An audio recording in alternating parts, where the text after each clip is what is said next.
Pump storage ಏನಿದೆ ಯೋಜನೆ ಸುಮಾರು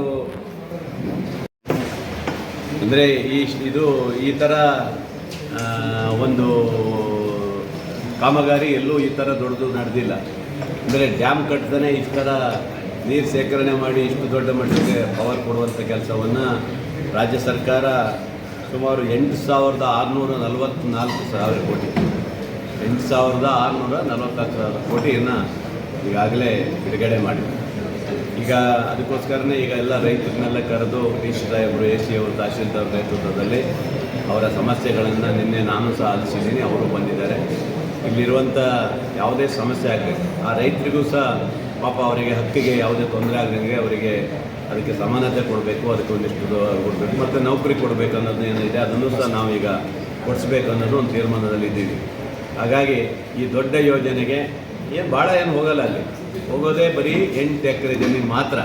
ಭಾಳ ಜನ ಏನು ಹೇಳಿದ್ರೆ ಎಷ್ಟೋ 1,000 ಎಕರೆ ಹೋಗುತ್ತೆ, ಎಷ್ಟೋ ಎಕರೆ ಇದಾಗುತ್ತೆ, ಆ ರೈತರಿಗೆ ಕುಟುಂಬ ಹಾಳಾಗಿದೆ ಹಾಗೆ ಹೀಗೆ ಅಂತ ಕೆಲವರು ಸುಮ್ಮನೆ ವಾಟ್ಸಪ್ಪಲ್ಲಿ ಅದರಲ್ಲಿ ಇದೆಲ್ಲ ಬಿಡ್ತಾರೆ. ಏನೂ ಇಲ್ಲ, ನಮಗೆ ಹೋಗ್ತಿರುವಂಥದ್ದು ಕೇವಲ ಅಷ್ಟೇ ನೋಡಿ, ಅರಣ್ಯ ಭೂಮಿ ಕೇವಲ 54 ಹೆಕ್ಟೇರ್ ಮಾತ್ರ ಅರಣ್ಯ ಭೂಮಿ ಹೋಗ್ತಾರೆ. ಅದಕ್ಕೆ ಪರ್ಯಾಯ ಕೊಟ್ಟಿದ್ದಾರೆ, ಅದಕ್ಕೂ ಸಹ ಈಗಾಗಲೇ ಕೇಂದ್ರದಿಂದ ಸ್ಯಾಂಕ್ಷನ್ ಆಗಿದೆ.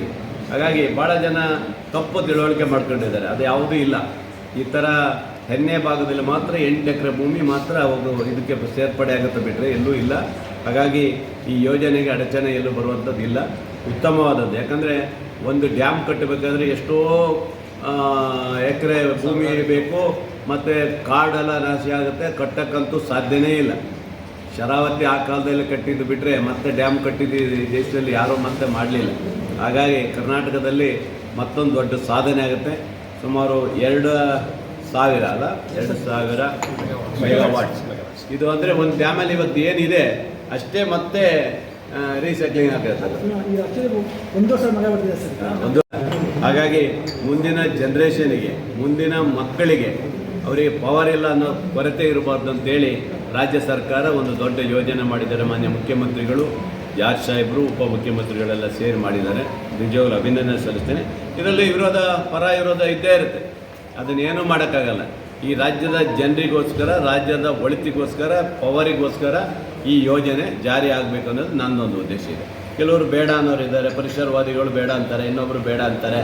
ನಾನು ಪರಿಸರವಾದಿಗಳಿಗೂ ಹೇಳೋದಿಷ್ಟೇ, ಹಾಗಾದರೆ ಒಂದು ಹೈವೇ ಆಗಬೇಕಾದ್ರೆ ಎಷ್ಟು 1,000 ಎಕರೆ ಗಾಡ್ ಹೋಗುತ್ತೆ ಅನ್ನೋದು ಅವರು ಯೋಚನೆ ಮಾಡಬೇಕಲ್ಲ.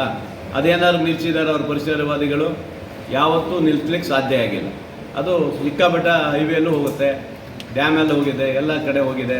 ಶರಾವತಿ ನದಿಗೆ ಇವತ್ತು ಏನು ಸೇತುವೆ ಕಟ್ಟ್ಯಾರ ಅಲ್ಲಿಯೂ ಸಹ ಫಾರೆಸ್ಟ್ ಹೋಗಿದೆ, ಎಲ್ಲ ಹೋಗಿದೆ, ಅವ್ಯಾವುದು ನಿಲ್ಲಿಸಿಲ್ಲಲ್ಲ. ಹಾಗಾಗಿ ಈ ಯೋಜನೆ ಮುಂದಿನ ಜನ್ರೇಷನ್ಗೆ ಒಳ್ಳೆಯ ಯೋಜನೆ ಸಿಕ್ಕಿದೆ ಅಂತ ನಮ್ಮೊಂದು ಅರ್ಥ ಆಗಿದೆ. ಅದರಿಂದ ಇದು ಒಳ್ಳೆಯ ಯೋಜನೆ, ಇದನ್ನು ಆದಷ್ಟು ಬೇಗ ಮುಕ್ತಾಯ ಮಾಡಬೇಕು ಅನ್ನೋದು ನಾವು ಇವೆಲ್ಲ ರೈತರನ್ನ ಕರೆದು DC ಅವರ ಮುಖಾಂತರ ಒಂದು ಭೇಟಿ ಮಾಡಿ ಒಂದು ಸಭೆ ಮಾಡಿದ್ವಿ. ಸರ್ಕಾರದಲ್ಲಿ ಒಂದು ಬಾಕಿ ಇದೆ, ಇವನ್ನೆಲ್ಲ ಮಾಡ್ತಾರೆ, ಅದೆಲ್ಲ ಕ್ಲಿಯರ್ ಮಾಡ್ಕೊಂಡು ಬರ್ತಾರೆ. ಇದಾದ್ಮೇಲೆ ಮುಗಿತಾರೆ, ಅದೇನಿಲ್ಲ. ಯಾಕಂದರೆ ಇದು ಮುಂದಿನ ಜನರಿಗೆ ಅವಕಾಶ ಇರುವಂಥ ಒಂದು ದೊಡ್ಡ ಯೋಜನೆ ಅಷ್ಟೇ, ಇದರಿಂದ ಬೇರೆ ಏನೂ ಇರಲಿಕ್ಕಿಲ್ಲ. ಬಟ್ ಈ ಯೋಜನೆಯಿಂದ ನೋಡಿ, ಒಂದು ಡ್ಯಾಮ್ ಕೊಟ್ಟಂಥ ಇರೋದು ಈಗ ಆ ಡ್ಯಾಮಿಗೆ ಈಗ ನೋಡಿ ನಮ್ಮಲ್ಲಿ 1,500 ಮೆಗಾವಾಟ್ಸ್ ಮಾತ್ರ ಬರೋದು ಇಲ್ಲಿ ನಮ್ಮ ಶರಾವತಿ. ನಮಸ್ಕಾರ. ಈಗಿನ ಸರ್ಕಾರ ನಮ್ಮ ಶಿವಮೊಗ್ಗ ಮತ್ತು ಉತ್ತರ ಕನ್ನಡ ಜಿಲ್ಲೆಯಲ್ಲಿ ಶರಾವತಿ ಸಿಂಗಳಿಕಾ ಅಭಯಾರಣ್ಯದ ಕೇಂದ್ರ ಭಾಗದಲ್ಲಿ ಶರಾವತಿ ಪಂಪ್ಡ್ ಸ್ಟೋರೇಜ್ ಎಂಬ ಒಂದು ಅವೈಜ್ಞಾನಿಕ, ಅವ್ಯಾವಹಾರಿಕ ಸಾರ್ವಜನಿಕ ತೆರಿಗೆ ಹಣವನ್ನು ಪೋಲು ಮಾಡ್ತಕ್ಕಂಥ ಯೋಜನೆಯನ್ನು ಮಾಡಲಿಕ್ಕೆ ಮುಂದಾಗಿದೆ. ಇದರಿಂದ ಈ ಯೋಜನೆಯಿಂದ ನಾಗರಿಕ ಸಮಾಜಕ್ಕೆ ಯಾವುದೇ ಪ್ರಯೋಜನವೂ ಇಲ್ಲ. ತೆರಿಗೆ ಹಣವನ್ನು ಪೋಲು ಮಾಡೋದಷ್ಟೇ ಇದರ ಉದ್ದೇಶ ಅಂಥೇಳಿ ಸ್ಪಷ್ಟವಾಗಿ ತಿಳಿದು ಬಂದಿದೆ. ಇದಕ್ಕೆ ಪರ್ಯಾಯ ಮಾರ್ಗಗಳಿವೆ. ನಾವು ಹಲವು ಬಾರಿ ಸರ್ಕಾರವನ್ನು, ರಾಜ್ಯ ಸರ್ಕಾರವನ್ನು, ಕೇಂದ್ರ ಸರ್ಕಾರವನ್ನು ಈ ಬಗ್ಗೆ ನಾವು ಪತ್ರಗಳ ಮುಖೇನ, ಇಮೇಲ್ಗಳ ಮುಖೇನ ನಾವು ಅವರಿಗೆ ಮನವಿ ಮಾಡಿಕೊಡ್ತಕ್ಕಂಥ ಪ್ರಯತ್ನವನ್ನು ಮಾಡಿದ್ದೀವಿ. ಆದರೂ ಹಠ ಬಿದ್ದು ಸರ್ಕಾರ ಇದನ್ನ ಯೋಜನೆ ಮಾಡಲಿಕ್ಕೆ ಮುಂದಾಗಿದೆ. ಇದರಿಂದ ಇನ್ನೊಂದು ಏನು ತೊಂದರೆ ಅಂತಂದರೆ, ಉತ್ತರ ಕನ್ನಡ ಜಿಲ್ಲೆಯ ಬೇಗೋಡಿಯಲ್ಲಿ ಸುಮಾರು ಒಂದು 25 ಕುಟುಂಬ, ಇಲ್ಲಿ ನಮ್ಮ ಸಾಗರ ತಾಲೂಕಿನ ಹೆನ್ನಿ ಭಾಗದಲ್ಲಿ ಒಂದು 10-12 ಕುಟುಂಬಗಳ ಜಮೀನುಗಳನ್ನು ಸ್ವಾಧೀನಪಡಿಸ್ಕೋಬೇಕು ಅಂತ ಹೋಗ್ತಾ ಇದ್ದಾರೆ ಅವರು.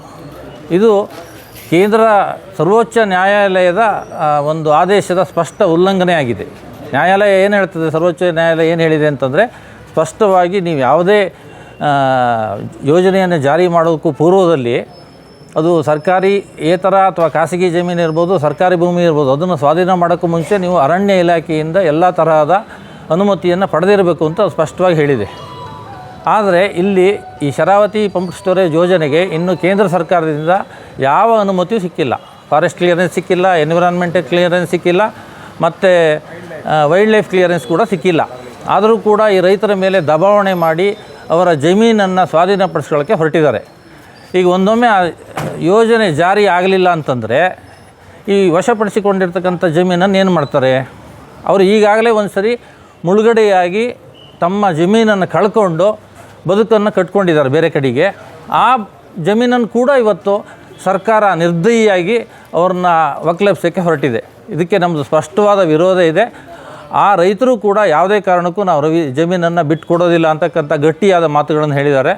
ಅದಕ್ಕಿಂತ ಹೆಚ್ಚಾಗಿ ಈ ಜಮೀನು ಬೇಕೇ ಬೇಕು ಅಂತಂದರೆ ನಮಗೊಂದು ತೊಟ್ಟು ವಿಷ ಕೊಡಿ ಅಂತ ಕೂಡ ಅವರು ಹೇಳ್ತಾ ಇದ್ದಾರೆ. ಹಾಗಾಗಿ ಈ ಎರಡು ಸಂದರ್ಭವನ್ನು ಉಪಯೋಗಿಸ್ಕೊಂಡು ಸರ್ಕಾರ ಇದನ್ನು ಬಹಳ ಮಾನವೀಯ ನೆಲೆಯಲ್ಲಿ ಚಿಂತನೆ ಮಾಡಿ ಈ ಯೋಜನೆಯನ್ನು ತಕ್ಷಣ ಕೈ ಬಿಡಬೇಕು ಅಂತ ನಾವು ಇವತ್ತು ಮನವಿಯನ್ನು ಕೊಡಲಿಕ್ಕೆ ಇಲ್ಲಿ ಬಂದಿದ್ದೇವೆ. ಡಿ ಸಿ ಅವರು ಬರ್ತಾರೆ ಅಂತ ನಮಗೆ ಸುದ್ದಿ ಬಂದಿದೆ. ಆ ಡಿ ಸಿ ಅವರಿಗೆ ಈ ಮನವಿಯನ್ನು ಈಗ ಕೊಟ್ಟು ನಾವು ಅದನ್ನು ಸರ್ಕಾರಕ್ಕೆ ಅದನ್ನ ಅವ್ರ ಮೂಲಕ ಕಳಿಸ್ಬೇಕು ಅಂತ ಇಲ್ಲಿ ಬಂದು ಸೇರಿದ್ದೇವೆ. ಧನ್ಯವಾದ. ಪರಿಗಣಿಸ್ದೇನೆ ನಾವು ವಿಶದವಾಗಿ ಅದಕ್ಕೆ ಬರೆದು ಅದಕ್ಕೆ ಬೇಕಾದ ರಾಷ್ಟ್ರೀಯ ಮಟ್ಟ ಅಂತಾರಾಷ್ಟ್ರೀಯ ಮಟ್ಟದಲ್ಲಿರುವ ಯೋಜನೆಗಳ ಬಗ್ಗೆ ಎಲ್ಲ ಹೇಳಿ ಪರ್ಯಾಯಗಳು ಯಾಕಿದೆ, ನಮ್ಮ ರಾಜ್ಯಕ್ಕೆ ಇದು ಯಾಕೆ ಅನಿವಾರ್ಯ ಅಲ್ಲ ಅಥವಾ ಅವಶ್ಯಕತೆಯೇ ಇಲ್ಲ ಅನ್ನೋದನ್ನು ವಿಶದವಾಗಿ ಕೇಂದ್ರ ಸರ್ಕಾರಕ್ಕೆ, ರಾಜ್ಯ ಸರ್ಕಾರಕ್ಕೆ ಹಲವು ಬಾರಿ ಹೇಳಿದ್ದಾಗಿದೆ. ಆದರೂ ಸಹ ಈಗ ಅದಕ್ಕೆ ಯಾವುದಕ್ಕೂ 3 ತರಹದ ಮುಖ್ಯವಾದ ಪರವಾನಗಿಗಳು ಸಿಗಬೇಕು. ಏಕೆಂದರೆ ಇದು ಸಂರಕ್ಷಿತ ಅರಣ್ಯ ಪ್ರದೇಶದಲ್ಲಿ ವನ್ಯ ಮೃಗಧಾಣದಲ್ಲಿ ಆಗುವುದರಿಂದ wild life clearance, forest clearance ಮತ್ತು ಎನ್ವೈರ್ಮೆಂಟ್ ಕ್ಲಿಯರೆನ್ಸ್ ಅಂತ 3 ಕ್ಲಿಯರೆನ್ಸನ್ನು ಕೇಂದ್ರ ಸರ್ಕಾರ ಕೊಡಬೇಕಾಗಿದೆ. ಒಂದೂ ಕೊಟ್ಟಿಲ್ಲ. ಯಾವುದೂ ಕೊಡ್ದೇ ಈ ಭೂಮಿಯನ್ನು ಹೇಗೆ ಆಕ್ರಮಿಸ್ಕೊತಾರೆ? ತಪ್ಪಲ್ವೇ? ಇವರು ಒಂದು ರೈತರು ಬೇರೆ ದಬಾವಣೆಯಿಂದನೋ ಅವ್ರು ಕೊಟ್ಟರೂ ಸಹ ಆ ಯೋಜನೆ ಮುಂದುವರಿದೇ ಹೋದರೆ, ಕ್ಲಿಯರೆನ್ಸ್ ಸಿಗದೆ ಹೋದರೆ ಆವಾಗ ಏನು ಮಾಡ್ತಾರೆ? ರೈತರು ಎಲ್ಲಿ ಹೋಗ್ತಾರೆ? ಆ ಭೂಮಿಯನ್ನು ವಾಪಸ್ ಕೊಡೋಕ್ಕೆ ಸಾಧ್ಯ ಇದೆಯೇ?